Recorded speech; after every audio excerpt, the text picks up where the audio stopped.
welcome to the Buck Stops here. I'm Vishnu Shom and we have a big exclusive for you today.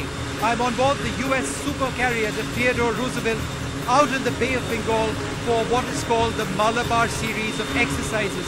This year also featuring Japan. So it's Japan, the United States and India. What are these exercises all about? Is this the beginning of the formation of a new naval order? And the reason I ask this is because all three nations have a common concern. The concern is that of China. But if that concern is at a larger macro level, these exercises are all about getting it right from a naval standpoint. We'll tell you why.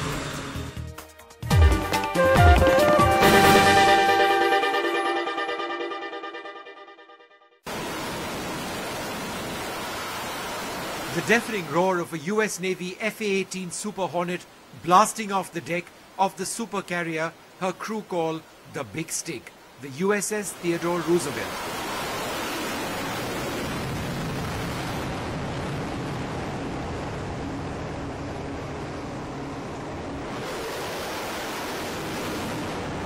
Weighing in at more than 100,000 tons, the nuclear-powered carrier embarks more than 3,500 crew members and 90 aircraft. She is a floating airfield. Presently at the center of the US Navy's 7th Fleet, the same fleet that had cruised into the Bay of Bengal at the height of the Indo-Pak War of 1971. Back then the 7th Fleet was a threat to India. How times have changed. Today the US, India and Japan, who are all participating in these exercises called the Malabar exercises, are working together. Key to the United States shifting its area of interest to the Asia-Pacific region is participating in exercises like this, the Malabar exercises, which feature the Indian Navy and the Japanese Navy this time around.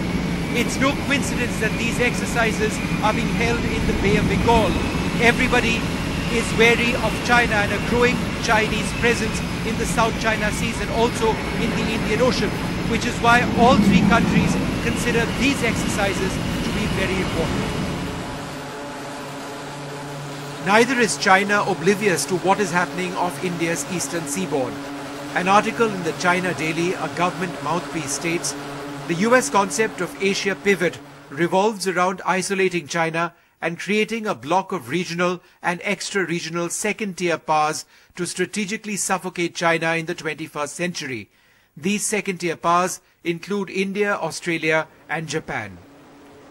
The Chinese concerns are also based at least partly on the inaugural US-India-Japan ministerial meet in Washington in September, where all sides underscored the importance of international law and peaceful settlement of disputes, freedom of navigation and overflight, and unimpeded lawful commerce, including in the South China Sea.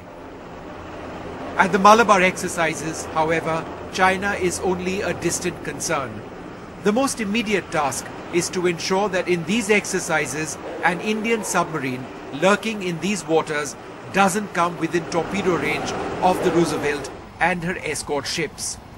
The Americans know that the Indian Navy is highly skilled. Well, certainly the Indian Navy comes with a fantastic reputation. One of the most capable navies in the world, and I'll tell you, in the last 24 hours operating alongside the Indian ships out here, I've been incredibly impressed with their seamanship, their professionalism, and their ability to command and control complex operations. Malabar this time involves almost the entire range of naval exercises. Air defense, anti-submarine warfare, surface drills by warships of the three sides, and special forces exercises as well, which will pit India's Marine Commandos and US Navy SEALs.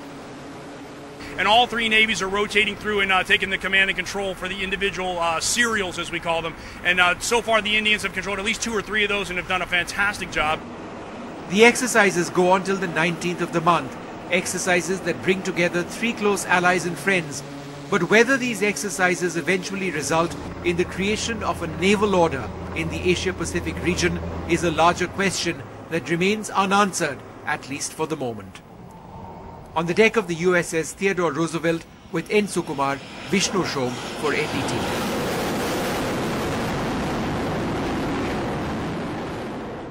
freedom of the seas, freedom of navigation is an idea that's central to the US Navy's thinking, also India and Japan. And in a sense, the Malabar exercises represent the ability of all three nations to work together wherever they may be deployed, possibly in the future. Joining us for his views on the significance of these exercises, Rear Admiral Kelly. Thank you very much, sir, for speaking to us. The US is in the middle of a big tilt now to the Asia-Pacific region. How does the US consider India a partner in that tilt? Well, you look at Indo-Asia Pacific area, huge expanse, huge amount of commerce that flows through there. India, especially with its expanding Navy, a big part of that. We want to make sure that the United States and India have a great relationship as our navies work together to ensure good cooperation and ensuring freedom of the seas. Do you believe, sir, that the technology that India is showcasing now to the United States is something that was unheard of, say, 20 years ago? We would never have deployed a Kilo-class submarine. Things have changed. Could you reflect on that, perhaps? Absolutely, I would agree 100%. So at the beginning of this exercise back in 1992, significant change as you look at the assets that India is bringing out to participate in this, and what we see in the future as you continue with the development of aircraft carriers, which we're standing on right now. And this interaction, I think, allows us to provide information to India with this expansion of its carrier program, but also at the same time reflect on our own programs and see what we can exchange and learn from India. Last couple of questions. How do you assess the capabilities of the Indian Navy in these exercises? In these exercises itself? Well, or generally even? Well, I think that, number one, with the number of assets that India is providing for this, far more than anybody else.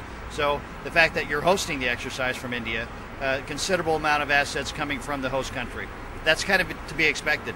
But the capabilities and the technology that they're bringing out to include a submarine, that's significant. It really is. We've got frigates, destroyers, cruisers, submarines, the aircraft carrier, and a number of aviation assets that are included in a large exercise. A last question. Do you see this perhaps as the beginning of a naval alliance of sorts? Japan, the United States, America, we share common values, common concerns against perhaps even China in the future?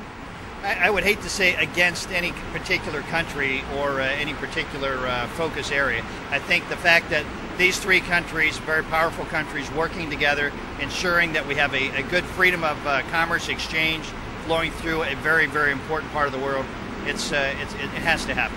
All right, Admiral, thank you very much for speaking to us. I think the last words there were interesting. It has to happen. The coming together of common ideas, shared values, freedom of navigation and freedom of the seas. Perhaps that's what these Malabar exercises are ultimately about.